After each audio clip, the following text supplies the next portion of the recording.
ಚುನಾವಣೆಯ ಸವಾಲನ್ನು ಅತ್ಯಂತ ಯಶಸ್ವಿಯಾಗಿ ನಾವು ಸ್ವೀಕಾರ ಮಾಡಿದ್ದೀವಿ ಮತ್ತು ಅತ್ಯಂತ ಯಶಸ್ವಿ ಮಾನ್ಯ ಸಿ ಟಿ ರವಿ ಅವರನ್ನ ಪ್ರಧಾನ ಕಾರ್ಯದರ್ಶಿಯಾಗಿ ಪಕ್ಷ ಗುರುತಿಸಿದೆ ಅಂತ ಹೇಳಿದ್ರೆ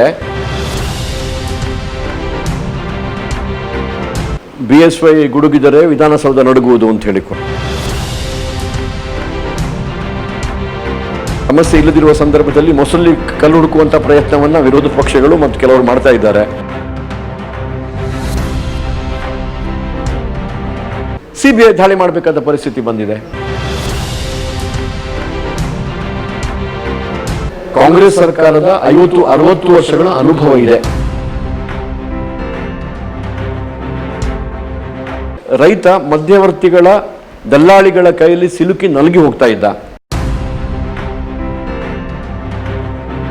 ಯಾವ ಕಾಂಟ್ರಾಕ್ಟ್ ಅಗ್ರಿಮೆಂಟ್ ಇದ್ರೂ ಕೂಡ ಅದು ಕೇವಲ ರೈತ ಬೆಳೆದ ಬೆಳೆಗೆ ಮಾತ್ರ ಪೂರಕವಾಗಿರುತ್ತೆ. ರೈತ ಸಂಘಟನೆಗಳಿಗೆ ತಪ್ಪು ದಾರಿಗೆ ಹಿಡಿಸುವಂತ ಕೆಲಸವನ್ನು ವಿರೋಧ ಮಾಡ್ತಾ ಇದ್ದಾವೆ. ಈ ದೇಶದ ರೈತರ ಬಗ್ಗೆ ತುಂಬಾ ಗೌರವ ಇದೆ ನನಗೆ.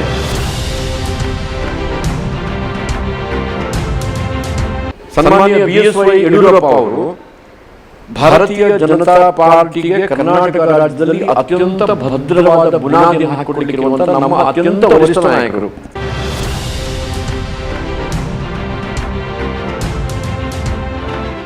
ವಿವಿಧ ಕ್ಷೇತ್ರದಲ್ಲಿ ಸಾಧನೆ ಮಾಡಿದ ಗಣ್ಯರು, ಪ್ರತಿಭೆಗಳ ಅನಾವರಣ, ಪ್ರಸ್ತುತ ವಿದ್ಯಮಾನದ ಸಮಸ್ಯೆ, ವಿಮರ್ಶೆ, ಭರವಸೆ ಇವೆಲ್ಲದರ ಪ್ರತಿಬಿಂಬವೇ ನ್ಯೂಸ್ ಟೈಮ್ ಅತಿಥಿ ವಿಶೇಷ ಕಾರ್ಯಕ್ರಮಕ್ಕೆ ಸ್ವಾಗತ.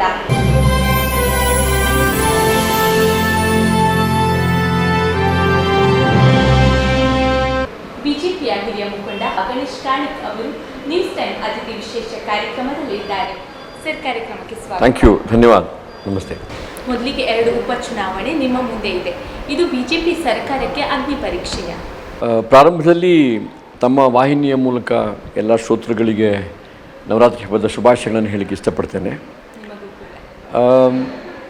ಯಾವುದೇ ರಾಜಕೀಯ ಪಕ್ಷಕ್ಕೆ ಎಲ್ಲ ಚುನಾವಣೆಗಳು ಅಗ್ನಿ ಪರೀಕ್ಷೆನೇ ಅಂತ ಹೇಳಿದರೆ, ಚುನಾವಣೆಯಲ್ಲಿ ಗೆಲ್ಲಬೇಕು ಅನ್ನೋ ಕಾರಣಕ್ಕೆ ನಾವು ನಮ್ಮನ್ನು ತೊಡಗಿಸ್ಕೊಂಡಿರ್ತೀವಿ.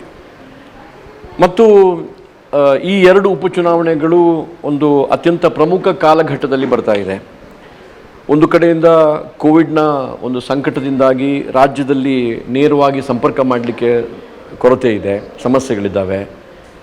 ಎರಡನೇದ್ದು, ನಮ್ಮ ಸರ್ಕಾರ ಸುಮಾರು 1-1.5 ವರ್ಷಗಳ ಕಾಲ ಆಡಳಿತವನ್ನು ಜನರಿಗೆ ಕೊಟ್ಟು ಇವತ್ತು ಆ ಸಂದರ್ಭದಲ್ಲಿ ನಾವು ಚುನಾವಣೆಗೆ ಹೋಗ್ತಾ ಇದ್ದೇವೆ.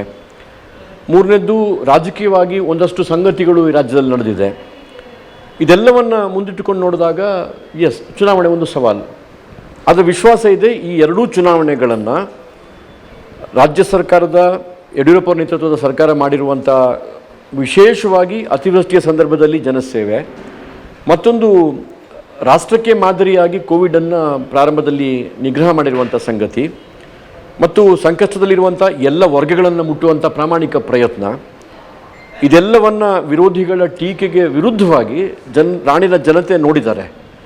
ಹಾಗಾಗಿ ವಿಶ್ವಾಸ ಇದೆ, ಚುನಾವಣೆಯ ಸವಾಲನ್ನು ಅತ್ಯಂತ ಯಶಸ್ವಿಯಾಗಿ ನಾವು ಸ್ವೀಕಾರ ಮಾಡಿದ್ದೀವಿ ಮತ್ತು ಅತ್ಯಂತ ಯಶಸ್ವಿಯಾಗಿ ಹೊರಬರ್ತೇವೆ ಹೇಳುವಂಥ ವಿಶ್ವಾಸ ನಮಗಿದೆ. ಅಗ್ನಿ ಪರೀಕ್ಷೆ ಅಂತ ಹೇಳೋದಿಲ್ಲ, ಚುನಾವಣೆಯ ಸವಾಲು ಹೇಳುವಂಥದ್ದನ್ನು ನಾವು ಸ್ವೀಕಾರ ಮಾಡಿದ್ದೇವೆ.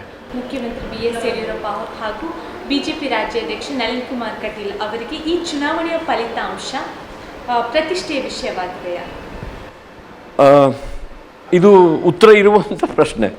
ಎಲ್ಲ ಚುನಾವಣೆಗಳು ಕೂಡ ಯಾವುದೇ ರಾಜಕೀಯ ಪಕ್ಷಗಳಿಗೆ, ರಾಜಕೀಯ ನೇತಾರರಿಗೆ, ಅಧ್ಯಕ್ಷರಿಗೆ, ಮುಖ್ಯಮಂತ್ರಿಗಳಿಗೆ ಒಂದು ಸವಾಲದು.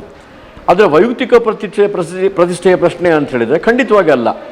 ಯಾಕೆಂತ ಹೇಳಿದರೆ, ಪ್ರಜಾಪ್ರಭುತ್ವ ವ್ಯವಸ್ಥೆಯಲ್ಲಿ ನಾವು ಕೊನೆಗೆ ಮತದಾರ ಕೊಟ್ಟ ತೀರ್ಪನ್ನು ಅತ್ಯಂತ ಗೌರವದಿಂದ ಸ್ವೀಕಾರ ಮಾಡಲೇಬೇಕು. ಸವಾಲು ಹೌದು, ವಿಶ್ವಾಸ ಇದೆ, ಗೆದ್ದು ಬರ್ತೇವೆ ಹೇಳುವಂಥ ಒಂದು ಆತ್ಮವಿಶ್ವಾಸ ನಮ್ಮಲ್ಲಿದೆ. ಇವತ್ತು ಈಗಾಗಲೇ ನಮ್ಮ ರಾಜ್ಯ ಅಧ್ಯಕ್ಷರು ಮತ್ತು ಮುಖ್ಯಮಂತ್ರಿಗಳು ಈ ಚುನಾವಣೆ ಬಗ್ಗೆ ಸಾಕಷ್ಟು ತಲೆ ಕೆಡಿಸ್ಕೊಂಡಿದ್ದಾರೆ, ಸಾಕಷ್ಟು ಪ್ರವಾಸ ಮಾಡ್ತಾ ಇದ್ದಾರೆ. ರಾಜ್ಯದೆಲ್ಲ ಪ್ರಮುಖ ನಾಯಕರು ಇದರಲ್ಲಿ ಇನ್ವಾಲ್ವ್ ಆಗಿದ್ದಾರೆ. ಒಂದಷ್ಟು ಇಶ್ಯೂಗಳನ್ನು ಜನತೆ ಮುಂದೆ ಇಟ್ಟಿದ್ದಾರೆ, ಒಂದು ಸಾಧನೆಗಳನ್ನು ಕೂಡ ಜನರಿಗೆ ಪರಿಚಯಿಸುವಂಥ ಕೆಲಸ ಮಾಡಿದ್ದಾರೆ. ಹಾಗಾಗಿ ವೈಯಕ್ತಿಕವಾಗಿ ಪ್ರತಿಷ್ಠೆಯ ಪ್ರಶ್ನೆ ಅಲ್ಲ, ಕೇವಲ 2 ಕ್ಷೇತ್ರದಲ್ಲಿ ಚುನಾವಣೆ ಆಗ್ತಾ ಇರೋದ್ರಿಂದ ದೊಡ್ಡ ಪ್ರಮಾಣದಲ್ಲಿ ನಮ್ಮ ಸಂಪೂರ್ಣ ಶಕ್ತಿಯನ್ನು ಈ ಎರಡೂ ಕ್ಷೇತ್ರದಲ್ಲಿ ತೊಡಗಿಸಿಕೊಳ್ಳಲಿಕ್ಕೆ ನಮಗೆ ಅವಕಾಶ ಸಿಕ್ಕಿದೆ. ಸಿ.ಟಿ. ರವಿ ಅವರನ್ನು ಬಿಜೆಪಿ ರಾಷ್ಟ್ರೀಯ ಪ್ರಧಾನ ಕಾರ್ಯದರ್ಶಿಯಾಗಿ ಆಯ್ಕೆ ಮಾಡಿದ್ದೀರಾ. ಇದು ಪಕ್ಷ ಸಂಘಟನೆಗೆ ಬಲ ಕೊಟ್ಟಂತಾಗಿದೆ. ನೋಡಿ, ನಮ್ಮ ರಾಜ್ಯದ ಒಬ್ಬ ಯುವ ನಾಯಕ ಕಳೆದ 3 ದಶಕಗಳಿಂದ ರಾಷ್ಟ್ರೀಯ ವಿಚಾರಧಾರೆಯೊಂದಿಗೆ ತಮ್ಮನ್ನು ತೊಡಗಿಸಿಕೊಂಡು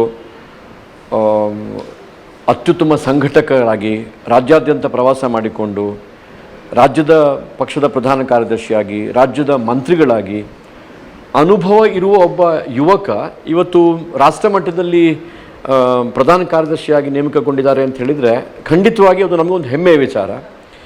ಎರಡನೆಯ ಸಂಗತಿ, ಸನ್ಮಾನ್ಯ ಸಿ.ಟಿ. ರವಿ ಅವರನ್ನು ಪ್ರಧಾನ ಕಾರ್ಯದರ್ಶಿಯಾಗಿ ಪಕ್ಷ ಗುರುತಿಸಿದೆ ಅಂತ ಹೇಳಿದರೆ ಅವರಲ್ಲಿ ಆ ಸಾಮರ್ಥ್ಯ ಇದೆ ಅನ್ನುವ ಕಾರಣಕ್ಕಾಗಿ ಕೇವಲ ಪ್ರಧಾನ ಕಾರ್ಯದರ್ಶಿಯಾಗಿ ಮಾತ್ರವಲ್ಲ, ನಮ್ಮ ರಾಜ್ಯದ ಪ್ರಭಾರಿಯಾಗಿ, ದಕ್ಷಿಣ ಭಾರತದ ಪ್ರಭಾರಿಯಾಗಿ ನೇಮಕ ಮಾಡಿದ್ದಾರೆ.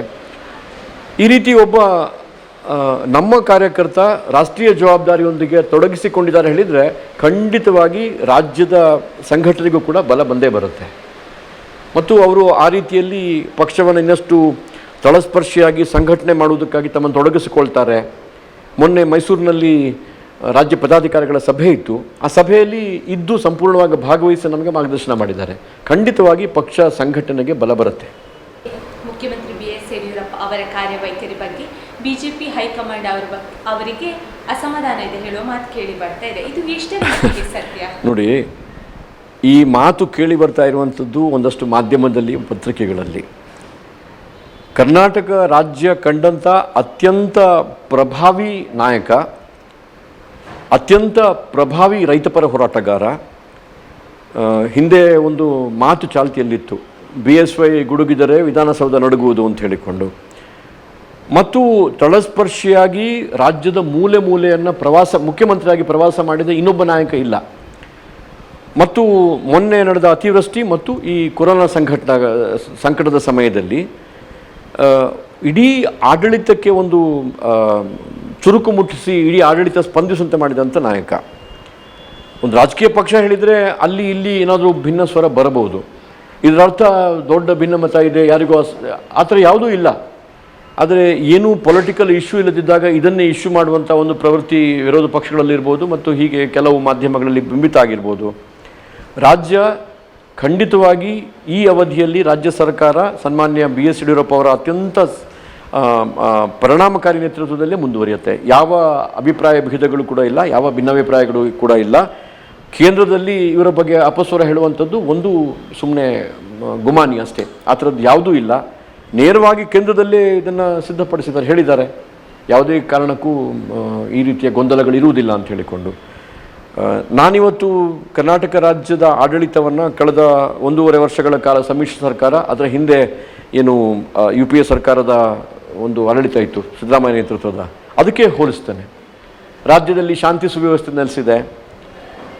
ಅತ್ಯಂತ ಮಾರಕವಾದ ಕೊರೋನಾ ಪಿಡುಗು ಮತ್ತು ಅದಕ್ಕಿಂತ ಹಿಂದೆ ಅತಿವೃಷ್ಟಿ, ಈ ಎರಡೂ ಅತ್ಯಂತ ಸಂಕಟದ ಸಮಯದಲ್ಲಿಯೂ ಕೂಡ ಸರ್ಕಾರ ಅತ್ಯಂತ ಆತ್ಮವಿಶ್ವಾಸದಿಂದ ಅತ್ಯಂತ ಪರಿಣಾಮಕಾರಿಯಾಗಿ ಕಾರ್ಯನಿರ್ವಹಿಸಿದೆ. ಮತ್ತು ರಾಜಕೀಯ ಸವಾಲುಗಳನ್ನು ಕೂಡ ಅಷ್ಟೇ ಗಟ್ಟಿತನದಿಂದ ಎದುರಿಸಿದ್ದೇವೆ. ಹಾಗಾಗಿ ಬೇರೆ ಏನೂ ಸಮಸ್ಯೆ ಇಲ್ಲದಿರುವ ಸಂದರ್ಭದಲ್ಲಿ ಮೊಸರಲ್ಲಿ ಕಲ್ಲು ಹುಡುಕುವಂಥ ಪ್ರಯತ್ನವನ್ನು ವಿರೋಧ ಪಕ್ಷಗಳು ಮತ್ತು ಕೆಲವರು ಮಾಡ್ತಾ ಇದ್ದಾರೆ. ಯಾವ ಗೊಂದಲವೂ ಇಲ್ಲ, ಯಾವ ಅಪಸ್ವರವೂ ಕೂಡ ಇಲ್ಲ. ನೋಡಿ, ಪ್ರಮುಖವಾದ 3 ಮಸೂದೆಗಳಿಗೆ ತಿದ್ದುಪಡಿ ತಂದಿದ್ದಾರೆ. ಒಂದು APMC ಆ್ಯಕ್ಟು, ಒಂದು ಕಾಂಟ್ರಾಕ್ಟ್ ಫಾರ್ಮಿಂಗ್, ಮತ್ತೊಂದು ರೈತರ ಆದಾಯವನ್ನು ದ್ವಿಗುಣಗೊಳಿಸುವುದಕ್ಕಾಗಿರುವಂಥ ಸಲಹೆಗಳು. ನಾನು ಮೂಲತಃ ಕೃಷಿ ಪದವೀಧರ. APMC ಆ್ಯಕ್ಟ್ನ ಬಗ್ಗೆ ನಾನು ಕಾಲೇಜ್ ಹೋಗ್ತಿರ್ಬೇಕಾದ್ರೆ ಹೇಳ್ತಾ ಇದ್ರು. ನಮ್ಮ ದಕ್ಷಿಣ ಕರ್ನಾಟಕದಲ್ಲಂತೂ APMCಗಳು ಅತ್ಯಂತ ವ್ಯವಸ್ಥಿತವಾಗಿ ಕೆಲಸ ಮಾಡ್ತಾ ಇಲ್ಲ. ಉತ್ತರ ಕರ್ನಾಟಕದಲ್ಲಿ ಅವುಗಳ ಪ್ರೆಸೆನ್ಸ್ ಸ್ವಲ್ಪ ಜಾಸ್ತಿ ಇದೆ. ನಾನೊಂದು ಪ್ರಶ್ನೆ ಕೇಳ್ತೇನೆ. ಈ APMC ಆ್ಯಕ್ಟ್ ಇತ್ತು, ಹಳೆಯ ಕಾಂಟ್ರಾಕ್ಟ್ ಲೇಬರ್ ಕಾನೂನುಗಳೇನಿತ್ತು ಅದಿದ್ದು, ಮತ್ತು ಮಿನಿಮಮ್ ಸಪೋರ್ಟ್ ಪ್ರೈಸ್ ಕೊಡುವಂಥ ಒಂದು ವ್ಯವಸ್ಥೆ ಕೂಡ ಈ ದೇಶದಲ್ಲಿತ್ತು. ಪ್ರಾಮಾಣಿಕವಾಗಿ ನನಗೆ ಹೇಳಿ, ಈ 3 ಕಾನೂನುಗಳು ಇದ್ದ ಸಂದರ್ಭದಲ್ಲಿಯೂ ಕೂಡ ರೈತನ ಶೋಷಣೆ ಆಗ್ತಿರ್ಲಿಲ್ವಾ?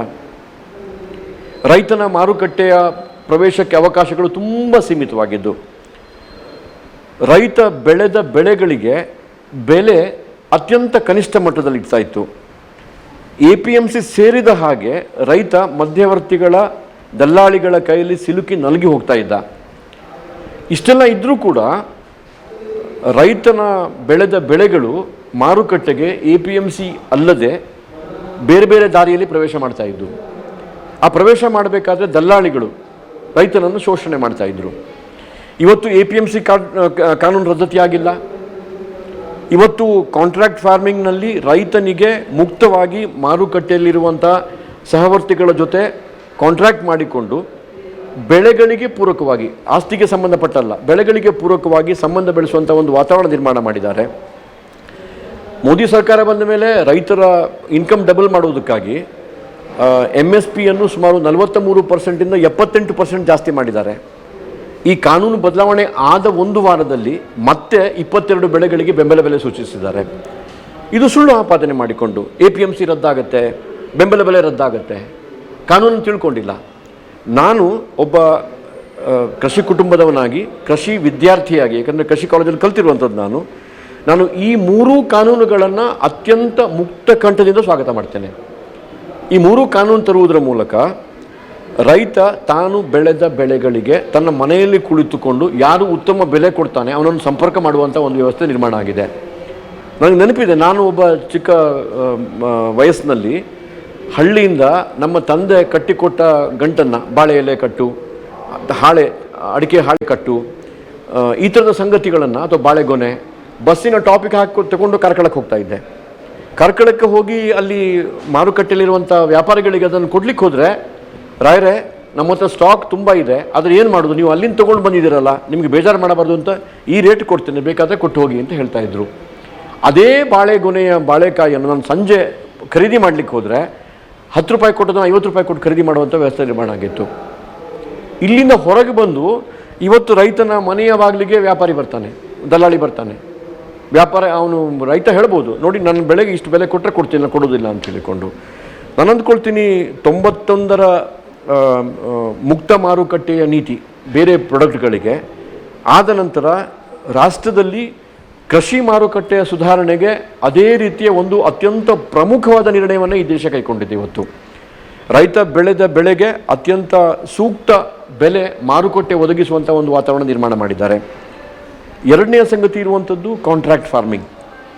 ಆ ಪದ ಏನು ಮಾಡ್ತಾರೆ ಅಂತ ಹೇಳಿದರೆ, ಕಾಂಟ್ರಾಕ್ಟ್ ಫಾರ್ಮಿಂಗಲ್ಲಿ ರೈತನ ಭೂಮಿಯನ್ನು ಅಡವಾಗಿಡ್ತಾರೆ ಅಂತ ಹೇಳಿಕೊಂಡು ಈ ಕಾನೂನಲ್ಲಿ ಸ್ಪಷ್ಟವಾಗಿ ಹೇಳಿದೆ, ಯಾವ ಕಾಂಟ್ರಾಕ್ಟ್ ಅಗ್ರಿಮೆಂಟ್ ಇದ್ದರೂ ಕೂಡ ಅದು ಕೇವಲ ರೈತ ಬೆಳೆದ ಬೆಳೆಗೆ ಮಾತ್ರ ಪೂರಕವಾಗಿರುತ್ತೆ ಮತ್ತು ಆ ಜಿಲ್ಲೆಯ ಜಿಲ್ಲಾಧಿಕಾರಿ ಆರ್ಬಿಟ್ರೇಷನ್ ಅಥವಾ ಏನಾದರೂ ಕಾಂಟ್ರಾಕ್ಟಲ್ಲಿ ಗೊಂದಲಗಳು ಬಂದಾಗ ಅತ್ಯಂತ ಕಡಿಮೆ ಅವಧಿಯಲ್ಲಿ 30 ದಿನಗಳ ಒಳಗೆ ಪರಿಹಾರ ಸೂಚಿಸುವಂಥ ಒಂದು ಕ್ವಾಸಿ ಜುಡಿಷಿಯಲ್ ಅಂತ ಹೇಳ್ತೀವಿ ಅಥವಾ ಸೆಮಿ ಗೌರ್ಮೆಂಟ್ ಒಂದು ಆರ್ಗನೈಸೇಷನ್ ಮಾಡಿ ಆ ಮೂಲಕ ರೈತನಿಗೆ ನ್ಯಾಯ ಒದಗಿಸುವಂಥ ಕೆಲಸವನ್ನು ಮಾಡ್ತಾ ಇದ್ದಾರೆ.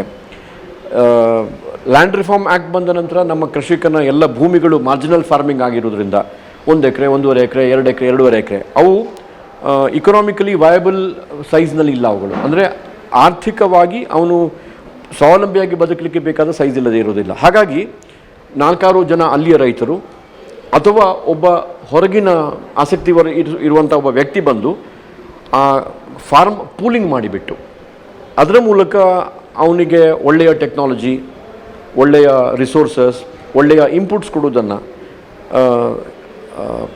ಅತ್ಯಂತ ಪರಿಣಾಮಕಾರಿ ಅನುಷ್ಠಾನಗೊಳಿಸಲಿಕ್ಕೆ ಈ ರೀತಿಯ ಕೃಷಿ ಮಾರುಕಟ್ಟೆ ಸುಧಾರಣೆಯ ಕಾನೂನುಗಳನ್ನು ತರುವಂಥ ಅವಶ್ಯಕತೆ ಇತ್ತು. ಇನ್ನೂ ವಿಚಿತ್ರ ಹೇಳಿದರೆ, ಯಾವ ವಿರೋಧ ಪಕ್ಷಗಳು ಇವತ್ತು ಗಂಟಲು ಕಿರಿದುಕೊಂಡು ಕಿರ್ಚಾಡ್ತಿದ್ದಾರೆ ಅವರೆಲ್ಲರೂ ಕೂಡ ತಮ್ಮ ತಮ್ಮ ಇಲೆಕ್ಷನ್ ಮ್ಯಾನಿಫೆಸ್ಟೋದಲ್ಲಿ ಇದನ್ನು ಬರೆದಿದ್ರು, ಕೃಷಿ ಮಾರುಕಟ್ಟೆಯ ಸುಧಾರಣೆಗೆ ಅಗತ್ಯ ಕ್ರಮಗಳನ್ನು ಕೈಗೊಳ್ಳಲಾಗುವುದು ಅಂತ. ಬಿಫೋರ್ ಕಮೆಂಟಿಂಗ್, ಇನ್ನು ನಮ್ಮ ಮೇಲೆ ಕ್ರಿಟಿಸೈಸ್ ಮಾಡೋದಕ್ಕಿಂತ ಮುಂಚೆ ಆ ಕೃಷಿ ಮಾರುಕಟ್ಟೆ ಸುಧಾರಣೆ ಕ್ರಮಗಳು ಯಾವುದು ಅಂತ ಹೇಳಿ ಅವರು ಆ ಮ್ಯಾನಿಫೆಸ್ಟೋದಲ್ಲಿ ಆ ಒಂದು ವಾಕ್ಯ ಹಾಕಬೇಕಾದ್ರೆ ಅವ್ರಿಗೆ ಗೊತ್ತಿತ್ತು ಕೃಷಿ ಮಾರುಕಟ್ಟೆಗೆ ಸುಧಾರಣೆಯ ಅವಶ್ಯಕತೆ ಇದೆ, ಕಾನೂನು ಮಾರ್ಪಾಡು ಮಾಡಬೇಕು ಅನ್ನೋ ಅವಶ್ಯಕತೆ ಇದೆ. ಕ್ಷುಲ್ಲಕ ರಾಜಕೀಯಕ್ಕಾಗಿ ರೈತರನ್ನು ಸುಮ್ಮನೆ ಪ್ರವೋಕ್ ಮಾಡೋದಕ್ಕಾಗಿ ಇವತ್ತು ರೈತ ಸಂಘಟನೆಗಳಿಗೆ ತಪ್ಪು ದಾರಿಗೆ ಹಿಡಿಸುವಂಥ ಕೆಲಸವನ್ನು ವಿರೋಧ ಪಕ್ಷಗಳು ಮಾಡ್ತಾ ಇದ್ದಾವೆ. 60-65 ವರ್ಷ ಈ ರಾಜ್ಯದ ರೈತರಿಗೆ, ರಾಷ್ಟ್ರದ ರೈತರಿಗೆ ನೀವು ಮೋಸ ಮಾಡಿದ್ದೀರಿ. ಇವತ್ತು ಬದಲಾವಣೆಯ ಕಾಲಘಟ್ಟದಲ್ಲಿ ಸನ್ಮಾನ್ಯ ಮೋದಿಯವರು ಕೃಷಿ ಸಮ್ಮಾನ್ ಯೋಜನೆ, ಕೃಷಿ ಸಿಂಚಾಯಿ ಯೋಜನೆ, ಅವರ ಪಂಪ್ಗಳಿಗೆ ಸೋಲಾರ್ ವಿದ್ಯುತ್ ಕೊಡುವಂಥ ಯೋಜನೆ, ಈ ಎಲ್ಲ ಸಂಗತಿಗಳನ್ನು, ಅವರ ಸಾಯಿಲ್ ಕಾರ್ಡ್ ಮನೆಗೆ ಹೋಗಿ ಮಾಡುವಂಥ ಯೋಜನೆ, ನೂರಾರು ಕೃಷಿ ವಿಮಾ ಯೋಜನೆ, ಫಸಲ್ ಬಿಮಾ ಯೋಜನೆ, ಈ ಥರ ನೂರಾರು ಕಾರ್ಯಕ್ರಮಗಳನ್ನು ತಂದಿರುವುದನ್ನು ನೋಡ್ಲಿಕ್ಕೆ ಆಗ್ತಿಲ್ಲ ಅವರಿಗೆ. ಹಾಗಾಗಿ ಕೇವಲ ಕ್ಷುಲ್ಲಕ ರಾಜಕೀಯಕ್ಕಾಗಿ ಈ ರೀತಿ ಈ 3 ಕಾನೂನುಗಳಲ್ಲಿ ಬದಲಾವಣೆ ಅದು ಕೃಷಿಕರಿಗೆ ಮಾರಕವಾಗಿದೆ ಹೇಳಿ ಸುಳ್ಳು ಹೇಳ್ತಾ ಇದ್ದಾರೆ. ನಮ್ಮ ಕೃಷಿಕರು ತುಂಬ ಪ್ರಜ್ಞಾವಂತರು, ಅವರಿಗೆ ಇದೆಲ್ಲ ಅರ್ಥ ಆಗಿದೆ. ನಿಮ್ಗೆ ಗೊತ್ತಿದೆ ಈ ರೈತರ ಹೋರಾಟ ಎಲ್ಲಿಗೆ ಹೋಗಿದೆ ಅಂತ ಹೇಳಿಕೊಂಡು. ಒಂದು ದಿನ ಬೆರಳಿಕೆ ಮಂದಿ ಬಂದು ರಾಜಕೀಯ ಪ್ರೇರಣೆಯಿಂದಾಗಿ ಪ್ರತಿಭಟನೆ ಮಾಡಿದ್ದು ಬಿಟ್ಟರೆ ಈ ದೇಶದ ರೈತರ ಬಗ್ಗೆ ತುಂಬ ಗೌರವ ಇದೆ ನನಗೆ. ಅವರು ಅತ್ಯಂತ ಪ್ರಾಮಾಣಿಕವಾಗಿ ತಮ್ಮ ಕೆಲಸ ತೊಡಗಿಸ್ಕೊಂಡಿದ್ದಾರೆ. ಅವ್ರಿಗೆ ಗೊತ್ತಿದೆ ಇದೆಲ್ಲ ಬರೀ ನಾಟಕ ಅಂತ ಹೇಳೋದನ್ನು. ಮತ್ತು ಈ ಕಾನೂನು ಬದಲಾವಣೆಯ ಮೂಲಕ ರೈತರ ಜೀವನದಲ್ಲಿ ಒಂದು ಹೊಸ ಬೆಳಕು ಮತ್ತು ಮೋದಿಯವರು ಕನಸು ಕಂಡ ಹಾಗೆ 2022ರೊಳಗೆ ರೈತರ ಇನ್ಕಮ್ ದ್ವಿಗುಣವಾಗುವಂಥ ಎಲ್ಲ ಸಾಧ್ಯತೆಗಳು ಅತ್ಯಂತ ನಿಚ್ಚಳವಾಗಿದೆ. ರೈತರ ಭವಿಷ್ಯದ ದೃಷ್ಟಿನ ತಂದಿರುವಂಥ ಒಂದು ಒಳ್ಳೆಯ ಕಾನೂನು ಹೇಳೋದನ್ನು ಅತ್ಯಂತ ಮುಕ್ತ ಕಂಠದಿಂದ ಶ್ಲಾಘನೆ ಮಾಡಿ ನಾನು ಸ್ವಾಗತ ಮಾಡ್ತೇನೆ. ಡಿ.ಕೆ. ಶಿವಕುಮಾರ್ ಅವರ ಮನೆಯ ಮೇಲೆ ಸಿಬಿಐ ದಾಳಿ ಆಗ್ತದೆ, ಇದು ರಾಜಕೀಯ ಪಿತೂರಿಯ? ಕಳ್ಳತನ ಮಾಡಿದರೆ ಸಿಕ್ಕಾಕೊಳ್ತಾರೆ. ಈ ದೇಶದಲ್ಲಿ ಕಾನೂನು ವ್ಯವಸ್ಥೆ ಇದೆ. 2017ರಿಂದ ಈ ಚರ್ಚೆ ನಡೀತಾ ಇದೆ. ರಾಜಕೀಯ ಪಿತೂರಿ ಹೇಳೋದಕ್ಕಿಂತ ನೀವು ಮಾಧ್ಯಮದಲ್ಲಿದ್ದೀರಿ. ಒಬ್ಬ ಸಾಮಾನ್ಯ ವ್ಯಕ್ತಿ ಸಾವಿರಾರು ಕೋಟಿ ರೂಪಾಯಿಗಳ ಆಸ್ತಿಯನ್ನು ಹೇಗೆ ಸಂಪಾದನೆ ಮಾಡಿದ? ಒಂದು ಅವಧಿ MLA ಇಂದ ಮುಂದಿನ ಅವಧಿ MLA ಬರಬೇಕಾದ್ರೆ ಲೋಕಾಯುಕ್ತಕ್ಕೆ ಸಲ್ಲಿಸಬೇಕಾದ ತನ್ನ ಆಸ್ತಿಯ ವಿವರದಲ್ಲೂ ಕೂಡ ನೂರಾರು ಕೋಟಿ ರೂಪಾಯಿಗಳ ಸಂಪಾದನೆ. ನನಗೊತ್ತಿಲ್ಲ ಈ ರೀತಿ ದುಡ್ಡು ಎಲ್ಲಿ ಮಾಡಲಿಕ್ಕಾಗತ್ತೆ ಅಂತ ಹೇಳಿಕೊಂಡು. ಮತ್ತು ಯಾಕೆ enforcement directorate, income tax department ಮತ್ತು ಆ 2 ತನಿಖಾ ಸಂಸ್ಥೆಗಳ ರಿಕ್ವೆಸ್ಟ್ನಂತೆ CBI ದಾಳಿ ಮಾಡಬೇಕಾದ ಪರಿಸ್ಥಿತಿ ಬಂದಿದೆ. ಮತ್ತು ಅತ್ಯಂತ ಪ್ರಾಮಾಣಿಕರಾಗಿದ್ದರೆ ಯಾವುದೇ ದಾಳಿ ಬರಲಿ ಅವ್ರು ಹೇಳ್ತಿದ್ದಾರೆ ನಾನು ಅದನ್ನು ಎದುರಿಸ್ತೇನೆ ಅಂತ ಹೇಳಿದರೆ ಮತ್ತೆ ಯಾಕೆ ಹೆದರಬೇಕು ನೀವು? ನಿಮ್ಮಲ್ಲಿ ಮುಚ್ಚಿಕೊಳ್ಳಿಕ್ಕೇನೂ ಇಲ್ಲ ಅಂತ ಹೇಳಿದರೆ ಹೆದರ್ಕೊಳ್ಳುವಂಥ ಅವಶ್ಯಕತೆ ಇಲ್ಲ.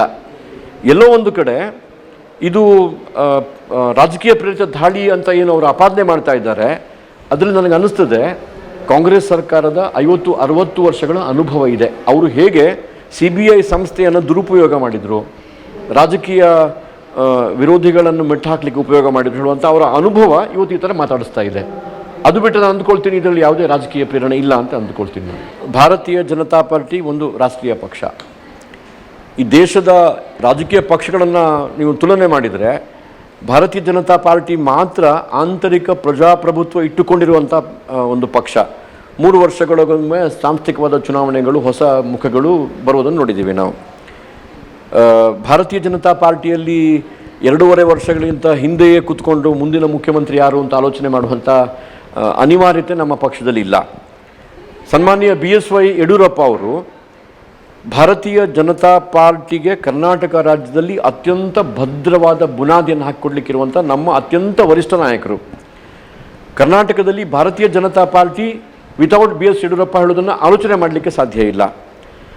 ರೈತ ಪರವಾಗಿ ಅವರ ಹೋರಾಟ, ಬಗೈರ್ ಹುಕುಂ ಚಳುವಳಿ ಮತ್ತು ರೈತ ಪರವಾಗಿ ಅವರು ತೆಗೆದುಕೊಂಡಂಥ ನಿರ್ಣಯಗಳು, ಅವರು ಅಧಿಕಾರಕ್ಕೆ ಬಂದಾಗ 10 ಹಾರ್ಸ್ ಪವರ್ ಪಂಪ್ ಯೂಸ್ ಮಾಡುವಂಥ ರೈತರಿಗೆ ಫ್ರೀ ವಿದ್ಯುತ್ ಕೊಟ್ಟಿರುವಂಥದ್ದು, ಹಳ್ಳಿಯಲ್ಲಿ ರೈತನ ಮನೆಯಲ್ಲಿ ಹೈನುಗಾರಿಕೆ ಆಗಬೇಕಾದ್ರೆ ಆ ಮಹಿಳೆಗೆ ಪ್ರೋತ್ಸಾಹ ಕೊಡೋ ರೀತಿಯಲ್ಲಿ ಅವರು ನಿರ್ಣಯ ತೆಗೆದುಕೊಂಡಿರುವಂಥದ್ದು, ಇನ್ನೂ ಅನೇಕ ಸಂಗತಿಗಳು ರೈತ ಪರವಾಗಿ ಮಾಡಿರುವಂಥ ಸಂಗತಿಗಳು ಇಡೀ ರಾಜ್ಯದ ರೈತರಿಗೆ ಗೊತ್ತಿದೆ.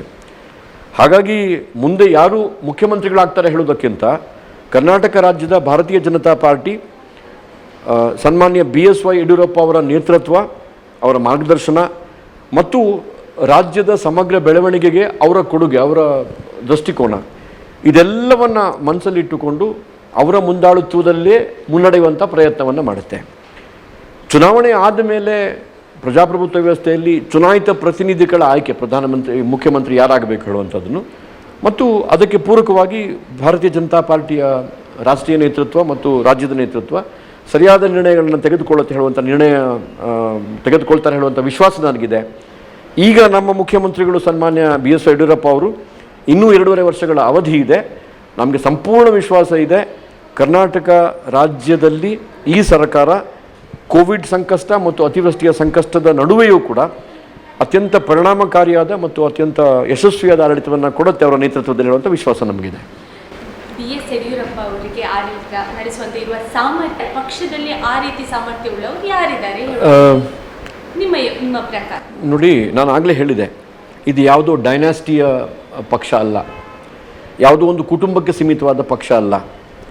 ಈ ಪಕ್ಷದಲ್ಲಿ ರಾಷ್ಟ್ರೀಯ ಮಟ್ಟದಲ್ಲಿ ಮತ್ತು ರಾಜ್ಯ ಮಟ್ಟದಲ್ಲಿ ನೀವು ನೋಡಿದ ಹಾಗೇನೆ ನಿರಂತರವಾಗಿ 3 ವರ್ಷಕ್ಕೊಮ್ಮೆ ಪಕ್ಷದ ಅಧ್ಯಕ್ಷರ ಬದಲಾವಣೆ ಆಗಿದೆ. ಬೇರೆ ಪಕ್ಷಗಳ ಹಾಗೆ ಅಜ್ಜ ಮಗಳು, ಅದಾದಮೇಲೆ ಮಗ, ಅದಾದಮೇಲೆ ಸೊಸೆ, ಈ ಥರ ನಮ್ಮಲ್ಲಿ ನಾವು ಒಂದು ಅನಿವಾರ್ಯತೆ ಏನಿಲ್ಲ. ಸರಿಯಾದ ಸಮಯದಲ್ಲಿ ಸೂಕ್ತ ವ್ಯಕ್ತಿಗಳನ್ನು ಆಯ್ಕೆ ಮಾಡಿಕೊಂಡು ಇಡೀ ರಾಜ್ಯಕ್ಕೆ ಮಾದರಿಯಾಗುವಂಥ ಆಡಳಿತ ಕೊಡುವಂಥ ಸರ್ಕಾರ ನಿರ್ಮಾಣ ಮಾಡುವಂಥ ಎಲ್ಲ ಸಾಮರ್ಥ್ಯ ಭಾರತೀಯ ಜನತಾ ಪಾರ್ಟಿಗಿದೆ. ಇದ್ರ ಬಗ್ಗೆ ಯಾರಿಗೂ ಯಾವ ಸಂದೇಹ ಬೇಡ. ಪ್ರಸ್ತುತ ಅವಧಿಯಲ್ಲಿ ಸನ್ಮಾನ್ಯ ಯಡಿಯೂರಪ್ಪ ಅವರು ನಮ್ಮ ಪ್ರಶ್ನಾತೀತ ನಾಯಕರು, ನಾವೆಲ್ಲ ಮೆಚ್ಚಿಕೊಂಡಂಥ, ಒಪ್ಪಿಕೊಂಡಂಥ ಮತ್ತು ರಾಜ್ಯದ ಜನತೆ ಗೌರವಿಸುವಂಥ ನಾಯಕತ್ವ ಅವರು ನಮ್ಮೊಟ್ಟಿಗೆ ಇದ್ದಾರೆ. ಇವಾಗ ನಮಗೆ ಅವರ ಮಾರ್ಗದರ್ಶನ ಅಗತ್ಯ ಇದೆ ಮತ್ತು ಅವರ ನಾಯಕತ್ವದ ಬಗ್ಗೆ ವಿಶ್ವಾಸ ಇದೆ. ಧನ್ಯವಾದ. ಮತ್ತೊಂದು ಹೊಸ ವಿಷಯದೊಂದಿಗೆ ನ್ಯೂಸ್ ಟೈಮ್ ಅತಿಥಿ ವಿಶೇಷ ಕಾರ್ಯಕ್ರಮ.